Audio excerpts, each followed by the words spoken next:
जय हिंद दोस्तों, welcome to in my YouTube channel. I hope कि आप लोग अच्छे से होंगे। तो आज हम लोग इस वीडियो में क्लास 10 संस्कृत चैप्टर 6 भारतीय संस्कारा, तो इसके हिंदी में अर्थ यानी कि अनुवाद करने वाले हैं। तो अगर आप लोग हमारे इस चैनल पे नए आए हैं तो चैनल को सब्सक्राइब कर लेंगे और वीडियो को लाइक कर देंगे। तो चलिए अब हम लोग वीडियो को स्टार्ट करते हैं।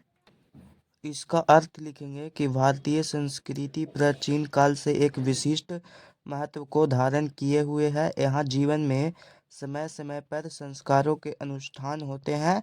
आज संस्कार शब्द सीमित और व्यंग रूप में प्रयुक्त होते हैं। यह संस्कार भारत के संस्कृति का उपकरण है जो भारत के व्यक्तित्व की रचना करता है। विदेश में निवास करने वाले भारतीय संस्कारों के प्रति उन्मुख और जिज्ञासु हैं। इस पाठ में उन संस्कारों का संक्षिप्त परिचय और महत्व बताया गया है जो हम लोगों के लिए अत्यंत उपयोगी है। फिर उसके बाद यहाँ पे है कि भारतीय जीवन काले प्राचीन कालात संस्कारा महत्व धारियन। इसका अर्थ लिखेंगे कि भारतीय जीवन में प्राचीन काल से ही संस्कार महत्व को धारण किए हुए हैं। प्राचीन संस्कृतेरभिज्ञानम संस्कारेभ्यो जायते, कि प्राचीन संस्कृति का ज्ञान हमें संस्कारों से ही ज्ञात होता है यानी कि प्राप्त होता है। अत्र ऋषीणाम कल्पनासीत् यत् जीवनस्य सर्वेषु मुख्यावसरेण वेदमन्त्रान् पाठ वरिष्ठानाम् आशीर्वादः होम परिवार सदस्यानां सम्मेलनम च भवेत्। यहाँ ऋषियों की कल्पना थी कि जीवन के सभी मुख्य अवसरों में वेद मंत्रों का पाठ हो तथा अपने बड़े लोगों का आशीर्वाद हो, हवन हो एवं परिवार के सभी सदस्यों का आपस में मिलन हो। तत्सर्वं संस्काराणाम अनुष्ठाने संभावती। यहाँ यह सब संस्कारों के अनुष्ठान में ही संभव होता है। एव संस्कारा महत्वम धारयन्ति, इस प्रकार संस्कार महत्व को धारण करते हैं। किच संस्कारस्य मौलिक अर्थ परिमार्ज्य रूपा गुणाधान रूपश्च न विस्मर्यते। कुछ जो संस्कार का मौलिक अर्थ है उसके परिमार्जित रूप और गुणों के ग्रहण करने का जो रूप है उसे नहीं भुलाया जा सकता है। अतः संस्कारा मानवस्य क्रमशः परिमार्जने दोषानयने गुणाधाने च योगदानम कुर्वन्ति। इसीलिए संस्कार मानव क्रमशः परिमार्जन में दोषों को दूर करने में और गुणों के प्रवेश करने में योगदान कराते हैं। संस्कारा प्रायेण पंचविधा सन्ति। जन्म पूर्वस्तरस्य शैशवा षष्ठ शैक्षणिका पंच गृहस्थ संस्कारा विहार रूपा एक मरणोत्तरस्य संस्कारश्च। कि संस्कार प्रायः 5 प्रकार के होते हैं जिसमें जन्म से पहले 3 संस्कार होते हैं और जब बच्चा जन्म लेता है और शिशु के रूप में होता है तो उसके 6 संस्कार होते हैं। 6 संस्कारों में 5 संस्कार होते हैं। एक गृहस्थ संस्कार भी है जो विवाह के रूप में है जो सिर्फ एक है, और अंत में एक संस्कार मरने के बाद होता है जिसको हम लोग अंतिम संस्कार बोलते हैं। एव षोडश संस्कारा भवति, यानी कि इस प्रकार से कुल 16 संस्कार होते हैं। जन्म पूर्व संस्कारेषु गर्भधारणाम पुंसवनम सीमंतोन्नयनम चेति त्रयो भवन्ति, यानी कि जन्म पूर्व संस्कार में गर्भधान, पुंसवनम और सीमंतोन्नयनम संस्कार आते हैं। अत्र गर्भरक्षा गर्भावस्था संस्कारारोपणम गर्भवत्याश्च प्रसन्नता चेति प्रयोजनम कल्पितमस्ति। इसका अर्थ लिखेंगे कि गर्भधान संस्कार यहाँ गर्भ की रक्षा के लिए होता है। इसके बाद पुंसवनम संस्कार इसलिए होता है क्योंकि जो बच्चा गर्भ में आ गया है वह बच्चा संस्कारी हो। इसके बाद सीमंतोन्नयनम संस्कार इसलिए होता है क्योंकि जो बच्चा गर्भ धारण किए हुए हैं वो सदैव प्रसन्न रहे। शैशव संस्कारेषु जातकर्म नामकर्म निष्क्रमण अन्नप्राशनम जूड़ाकर्म कर्णवेधरस्ति क्रमशो भवन्ति। शैशव संस्कार में जातकर्म यानी कि उसके जाति का होता है। फिर नामकरण, नाम रखा जाता है। निष्क्रमण, यानी कि उसके घर से बाहर निकाला जाता है। फिर है अप्राशनम, यानी कि उसको एक बार भोजन कराया जाता है। फिर जूड़ा कर्म, यानी कि उसके सारे बाल को धोकर यानी कि उसका मुंडन किया जाता है। फिर उसके बाद कर्णवेद, यानी कि उसके कान को जिसे छेदा जाता है, आप आम भाषा में बोलते हैं। ये सभी संस्कार क्रमशः होते हैं। फिर आगे की शिक्षा संस्कारेषु अक्षरारंभ उपनयनम वेदारंभ केशांत समाप्त वर्तनेचि संस्कारा प्रकलिपिता। का लिखेंगे कि इसके बाद शिक्षा संस्कार में अक्षरारंभ, उपनयनम, वेदारंभ, केशांत, मामावर्तन संस्कार की कल्पना की गई है। अक्षरारंभे अक्षरा लेखनम अंक लेखनम च शिशु प्रारंभते, यानी कि अक्षरारंभ संस्कार में शिशु अक्षर लेखन, अंक लेखन इत्यादि प्रारंभ करता है, यानी कि उसको लिखने के लिए बताया जाता है। फिर उसके बाद दूसरा संस्कार है उपनयनम संस्कार, अर्थ गुरुना शिष्यस्य स्वगृहे नयनम भवति, यानी कि उपनयनम संस्कार का अर्थ गुरु के द्वारा शिष्य को अपने घर पर लाया जाता है। यानी कि जो पहले गुरु होते थे वो शिष्यों को अपने घर पर ही बुलाकर पढ़ाते थे। फिर है इसके आगे कि तत्र शिष्य शिक्षा नियमनाम पालनम अध्ययन करोति, कि वहाँ शिष्य शिक्षा के नियमों का पालन करते हुए अध्ययन करते हैं। ते नियमा ब्रह्मचर्य वर्तते समाविष्टवा, यानी कि वे नियम ब्रह्मचार्य के तहत शामिल है। जैसे कि उनको अपने बाल नहीं रखने होते थे, मुंडन करवाना होता था। वे प्राचीन काले शिष्य ब्रह्मचारी इति कथ्यते स्म, यानी कि प्राचीन काल में शिष्य को ही ब्रह्मचारी कहा जाता था। यह VVI क्वेश्चन है जो कि ये बोर्ड एग्जाम में पूछ भी सकता है, और पिछले वर्ष ही पूछा था कि प्राचीन काल में शिष्यों को क्या कहा जाता था, तो यहाँ पे ब्रह्मचारी इसका आंसर आप लोग मार देंगे। फिर है आगे कि गुरु गृह एवं शिष्य वेदारंभ करोति स्म, गुरु के आश्रम से ही शिष्य वेदों का ज्ञान प्राप्त करते थे। वेदानाम महत्वम प्राचीन शिक्षायाम उत्कृष्टम मन्यते स्म, यानी कि इसके बाद वेदारंभ संस्कार में वेदों का महत्व प्राचीन शिक्षा में उत्कृष्ट माना जाता है। फिर इसके आगे कि केशांत संस्कारे गुरु गृह एवं शिष्य प्रथम शोधकर्म भवती स्म, यानी कि केशांत संस्कार में भी गुरु के आश्रम में ही शिष्य का प्रथम शोधकर्म यानी कि मुंडन काम होता था क्षौर क्रम में। फिर है इसके आगे कि अत्र गौदानम मुख्य कर्म, यहाँ गाय दान मुख्य कर्म होता था। फिर है कि अतः साहित्य ग्रंथेषु अस्य नामांतरम गोदान संस्कारो अपि लभ्यते, इसीलिए साहित्य ग्रंथों में इसका दूसरा नाम गोदान संस्कार भी प्राप्त होता है।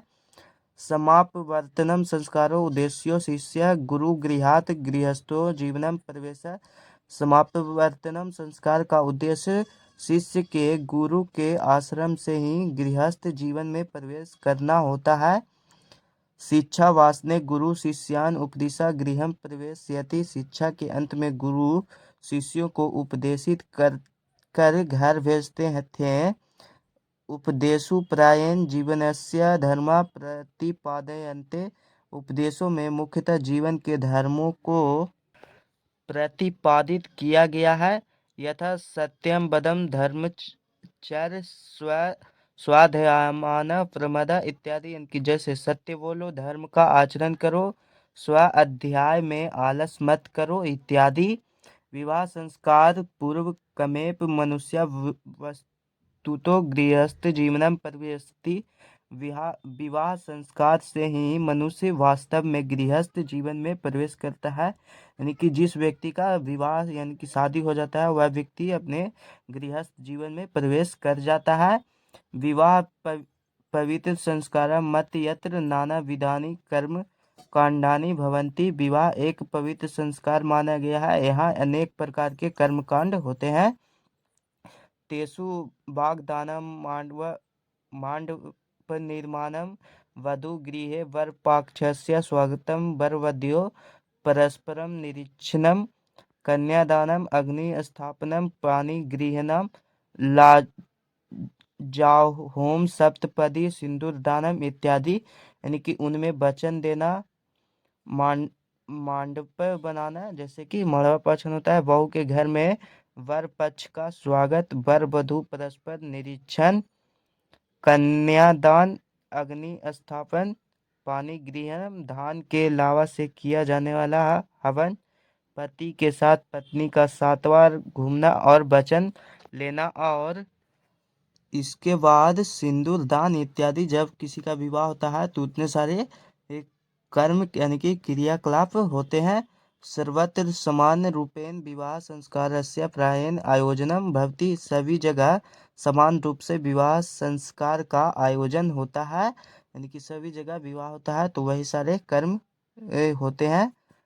तदंतरम गर्भाधान संस्कार पुनरावर्तते जीवन चक्र च भ्रमति, इसके बाद गर्भाधारण संस्कार से होते हुए पुनः यही जीवन चक्र घूमता है। मरणादंतरम अंत्येष्टि संस्कार अनुष्ठीयते, यानी कि और मरने के बाद अंतिम संस्कार का अनुष्ठान होता है। ये भारतीय जीवन दर्शन महत्वपूर्ण माध्यम संस्कार इति, इस प्रकार भारतीय जीवन दर्शन का महत्वपूर्ण उपदान संस्कार है। अभी यहाँ तक इसके अर्थ को हम बतला दिए हैं। अब चलते हैं अब हम लोग इसके मौखिक प्रश्नों की ओर। तो यहाँ पे पहला नंबर क्वेश्चन है एक पदेन वदत, यानी कि एक पद में इसका बताना है। तो इसका क नंबर क्वेश्चन है संस्कारा कति संति, संस्कार कितने होते हैं? तो इसका आंसर लिखेंगे 16, यानी कि संस्कार 16 होते हैं। ख नंबर क्वेश्चन है कि जन्मतः पूर्व कति संस्कारा भवंती, जन्म के पूर्व कितने संस्कार होते हैं? तो 3, यानी कि 3। शैशवे कति संस्कारा भवंती, यानी कि शैशवे संस्कार कितने से किस शैशवा संस्कार में कितने संस्कार होते हैं? तो 60, यानी कि 60, यानी कि 6 संस्कार होते हैं। आप लोग कोई भी लिख सकते हैं। फिर है कि अक्षरारंभ की दृश्य संस्कार, यानी कि अक्षरारंभ संस्कार वह किस संस्कार में आता है? तो शैक्षणिक। फिर है कि गृहस्थ जीवनस्य एक संस्कार का, यानी कि गृहस्थ जीवन में प्रवेश करने का एक संस्कार क्या है? तो वह है विवाह। तो अब हम लोग इसके लिखित प्रश्नों को देखते हैं। तो यहाँ पे इसका पहला नंबर क्वेश्चन है एक पदेन उत्तरानि लिखत, कि जो क्वेश्चन दिया गया है उसका उत्तर हमें एक पद में देना है। तो का नंबर क्वेश्चन है कि भारतीय संस्कृति परिचय केव्य जायते, यानी कि भारत की संस्कृति का परिचय किससे होता है? तो संस्कार रेभ्य, यानी कि संस्कारों से ही भारत की संस्कृति का परिचय होता है।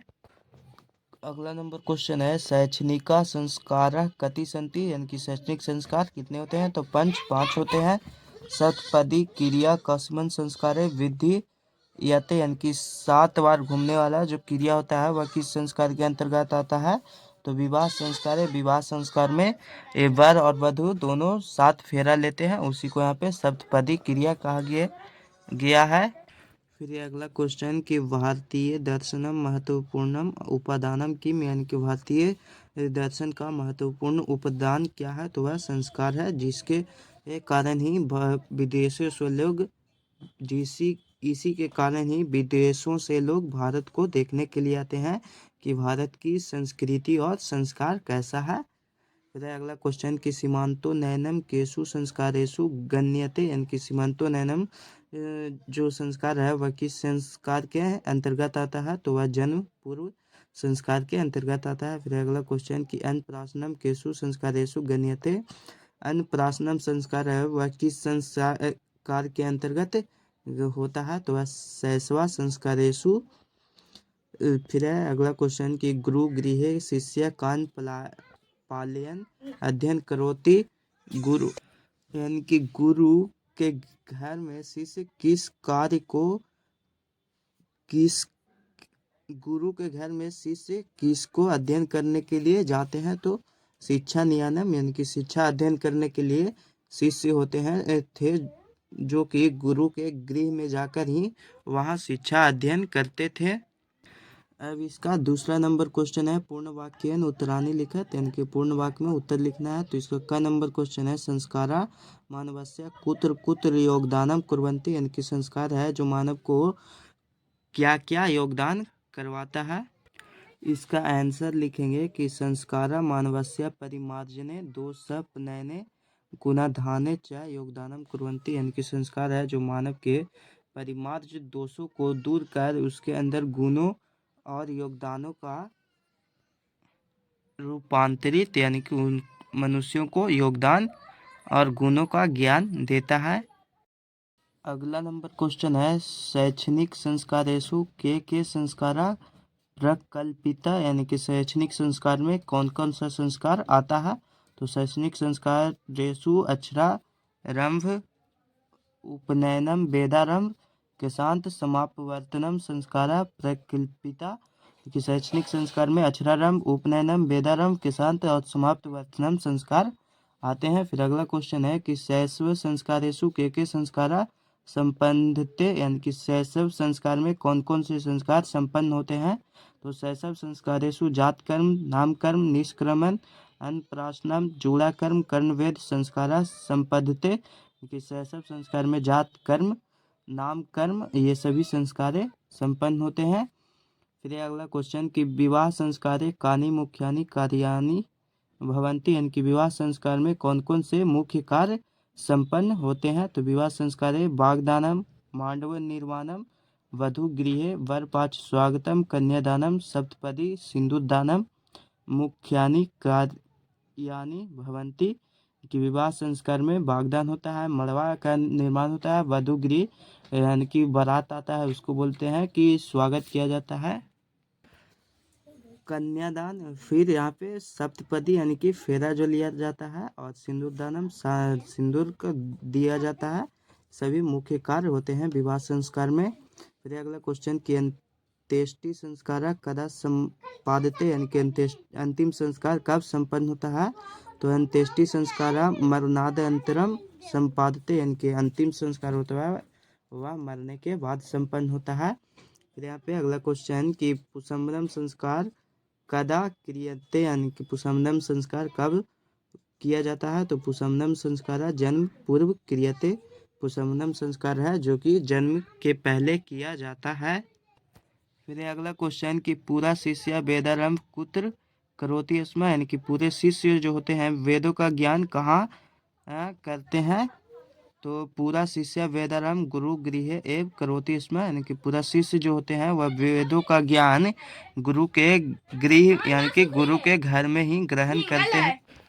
पूरा शिष्य वेदारंभ गुरु गृह एव करोति स्म, यानी कि पूरे शिष्य जो होते हैं वो वेदों का ज्ञान गुरु के घर में ही ग्रहण करते हैं। अब यहाँ पे तीसरा नंबर क्वेश्चन है कि अधोलिखितम उदाहरणम ध्यानेन पठत, यानी कि जो उदाहरण दिया गया है उसको हमें ध्यान से पढ़ना है। तथा प्रदत्त पद कृत्वा करोति कुर्वन्ति प्रयोगम प्रयोग पूर्वक च एक वाक्यम रचत, यानी कि इसके पहले हमें कृत्वा या करोति या फिर कृत्वा या कुर्वन्ति से हमें इन सभी के बारे में एक वाक्य का निर्माण करना है। तो यहाँ पे पहला देखिए अग्नि स्थापनम, तो इसका हो जाएगा अग्नि स्थापनम कृत्वा हवन करोति। फिर दूसरा कि अक्षर लेखनम, तो इसका हो जाएगा अक्षर लेखनम कृत्वा पठन करोति। फिर है कि पानी गृहणम, तो इसका हो जाएगा पानी गृहणम कृत्वा सिंदूर दानम करोति। फिर है निरीक्षणम, तो इसका हो जाएगा कि निरीक्षणम कृत्वा कन्या दानम करोति। फिर है योगदानम, तो योगदानम कृत्वा क्षौरिकरम करोति। उपनयनम, तो इसको जगह उपनयनम कृत्वा गुरु गृहे गमनम करोति। फिर है वाग्दानम, तो वाग्दानम कृत्वा मंडप निर्माणम करोति।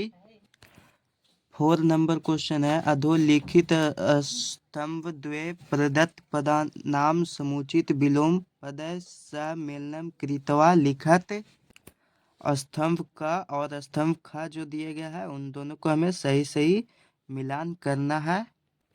तो ये देखिए यहाँ पे इसके सामने सामने ही लिख दिया गया है, तो आप लोग लिख लेंगे। परियोजनम का हो जाएगा निष्प्रयोजनम। प्रसन्नता, तो इसका हो जाएगा अप्रसन्नता। संस्कारा, तो इसका हो जाएगा कुसंस्कारा। उपनयनम, तो इसका हो जाएगा अनयनम। स्मरियते, तो इसका हो जाएगा विस्मरियते। वरिष्ठानम, तो इसका हो जाएगा कनिष्ठानम। फिर गुणाधानम, तो इसका हो जाएगा गुणापनयनम। 5 नंबर क्वेश्चन है निम्नाकृत प्रकृतिपत्यानां योगम कृत्वा प्रदानी प्रदर्शत, कि इसका हमें प्रकृति प्रत्यय जो अलग अलग है उसको हमें जोड़कर बनाना है। जो प्रकृति प्रत्यय अलग अलग दिए गए हैं उसको जोड़कर हमें पद का निर्माण करना है। तो इसका क नंबर क्वेश्चन है परि जोड़ मरीज जोड़ नीच जोड़ ल्यूट, तो इसको हो जाएगा परिमार्जनम। फिर दूसरा सीसी जोड़ एन, तो इसको हो जाएगा शैशव। फिर प्र जोड़ एस जोड़ ल्यूट, तो इसको हो जाएगा प्रश्नम।